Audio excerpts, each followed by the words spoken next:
Hello my dear students. ये class 8 के लिए साइंस में मैं क्रॉप प्रोडक्शन से लेसन 1 है, लेसन 1 है, ये चैप्टर लेके आया हूँ ताकि आप लोगों की पढ़ाई कंटिन्यू चलते रहे। अगर आप लोगों को कोई डाउट हो तो आप लोग हम लोगों के वेबसाइट पे जाके अपना डाउट कर सकते हैं।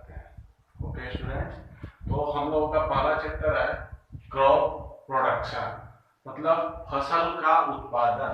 फसल का उत्पादन कैसे होता है मेरे बच्चों? तो फसल का उत्पादन के लिए सबसे अहम चीज है, सबसे मुख्य रूप से हम बिना एग्रीकल्चर के फसल का उत्पादन नहीं कर सकते। Agriculture is the most important thing for crop production. तो अब बात आती है कि एग्रीकल्चर क्या है।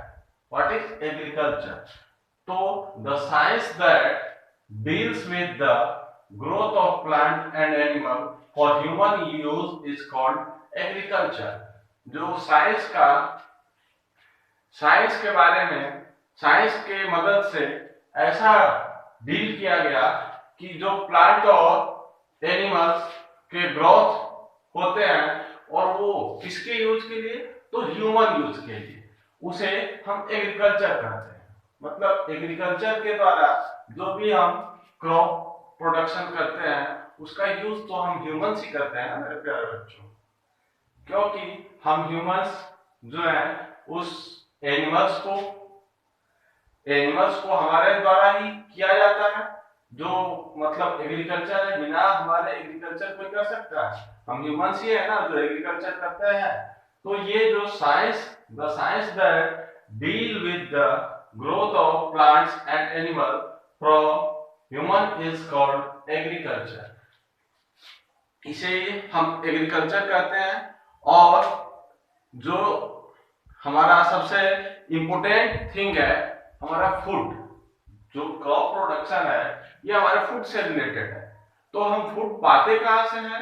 तो हम दो जगहों से फूड पाते हैं। पहला हमारा एनिमल, प्लांट, और दूसरा एनिमल। इन दोनों चीजों से हम अपना फूड पाते हैं। प्लांट जो है ये सारे हमारे फूड को देते हैं, मैक्सिमम फूड को हमारे प्लांट ही देते हैं। जैसे प्लांट से हम सीरियल पाते हैं, फ्रूट्स पाते हैं, पल्सेस पाते हैं, है ना। और जो हमारी ये है ना, और जो हमारी ये एनिमल्स हैं ये हमें egg from the hens and meat from the various animals. उन लोगों से हम अपना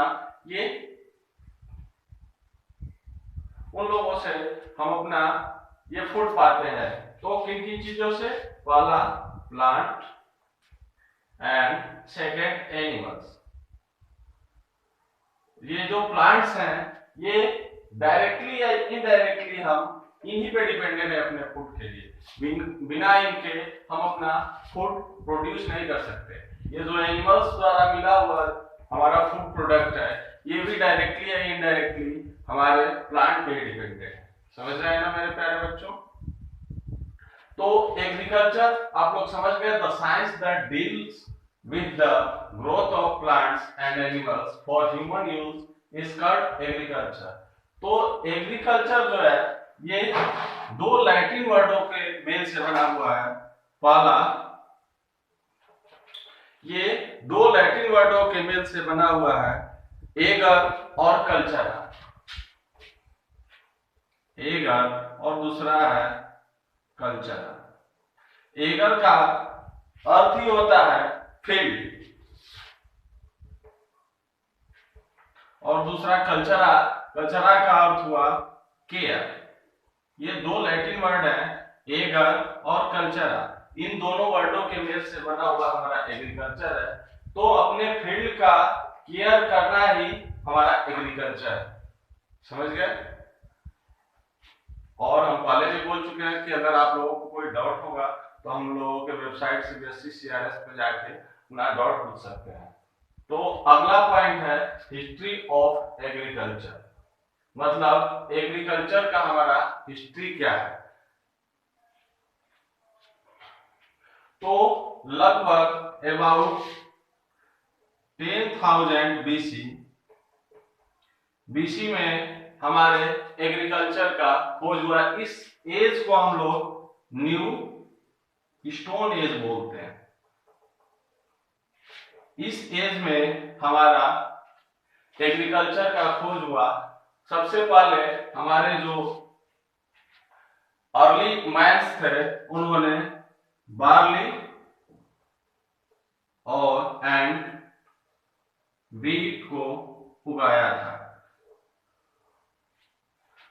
ये जब मोहनजोदड़ो की खुदाई हो रही थी तब ये दोनों बार्ली और व्हीट के बीजों के अवशेष मिले।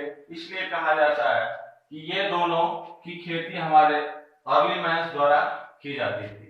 ये हमारे दो जो सीरियल्स हैं इनका खोज हमारे अर्ली मैन द्वारा किया गया था। समझ रहे हैं ना?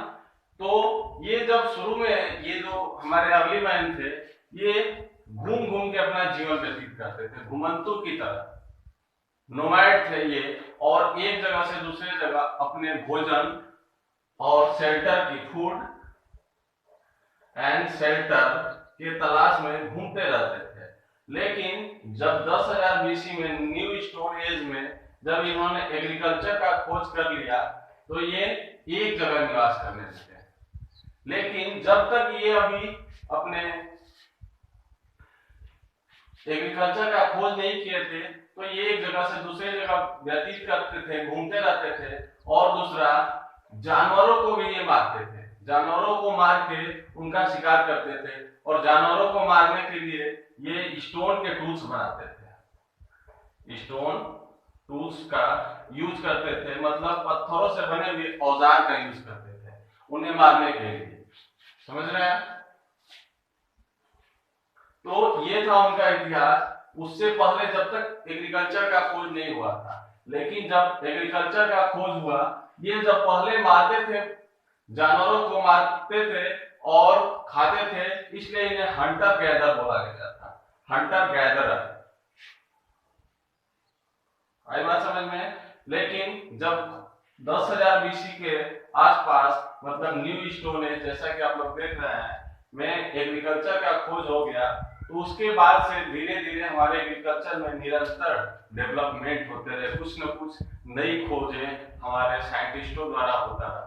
तो ये नई खोजें हमारे एग्रीकल्चर में हमारे किसानों के लिए, हमारे फार्मर्स के लिए बहुत ही इम्पोर्टेंट, मतलब महत्वपूर्ण भूमिका निभाते गए, जिसका ये इस समय आधारशिला है कि लगभग हमारे इंडिया में 70% लोग कृषि पे डिपेंडेंट है, मतलब फुल्ली एग्रीकल्चर पे डिपेंडेंट है, लगभग 70% लोग।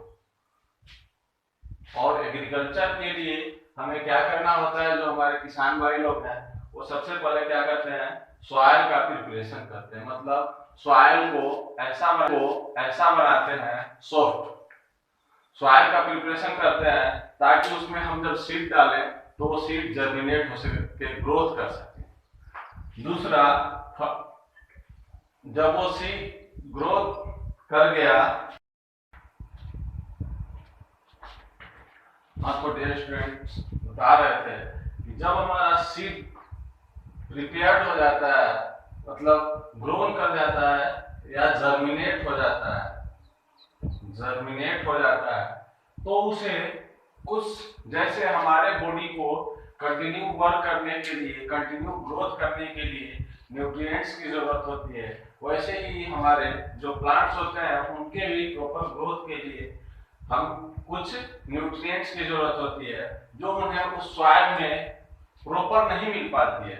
उस न्यूट्रिएंट्स की पूर्ति के लिए हम उनमें फर्टिलाइजर्स का यूज करते हैं ताकि वो हमारे जो प्लांट्स हैं वो प्रॉपर अपना ग्रोथ कर सके। ये फर्टिलाइजर उनके, जैसे हम अपने कोई लोग हैं जो जिमर हैं, वो अपने बॉडी के डेवलपमेंट के लिए कुछ मार्केट से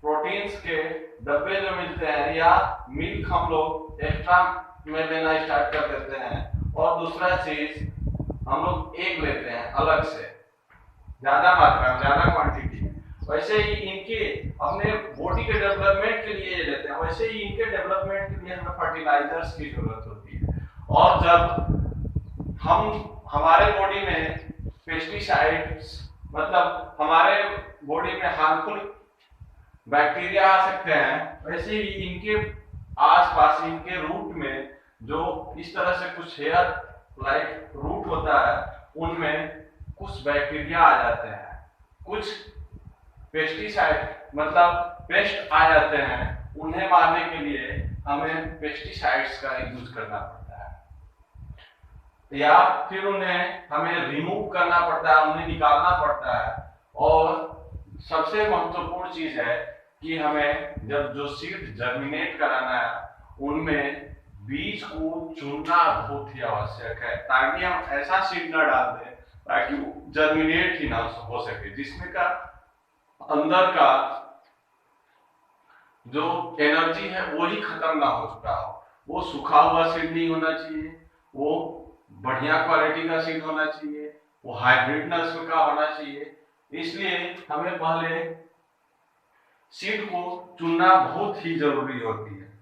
तो और दूसरी चीज आई फार्मिंग। तो the practice of agriculture, the practice of agriculture is usually called farming. जो फार्मिंग है, तो एग्रीकल्चर का जो प्रैक्टिस है उसे ही हम फार्मिंग करते हैं। और ये जो एग्रीकल्चर का वर्क जिस लैंड पे होता है उसे हम फार्म बोलते हैं। समझ रहे हैं? जिस लैंड पे हम एग्रीकल्चर करते हैं, एग्रीकल्चर का वर्क करते हैं, उसे हम फार्म, और एग्रीकल्चर का जो प्रैक्टिस है उसे हम फार्मिंग बोलते हैं। यहां तक समझ में आई आप लोगों को मेरे प्यारे बच्चों? तो ये यहां तक आप लोगों को समझ में आ गया होगा। अगला चैप्टर अगला पॉइंट हम लेके आएंगे क्रॉप प्लांट्स।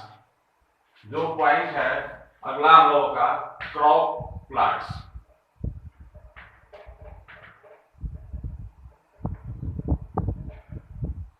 इतना वीडियो आप लोग देखेंगे, अगर कोई डाउट होगा तो हमसे जरूर पूछेंगे, ठीक है? और अगला पॉइंट हम लोग अगले वीडियो में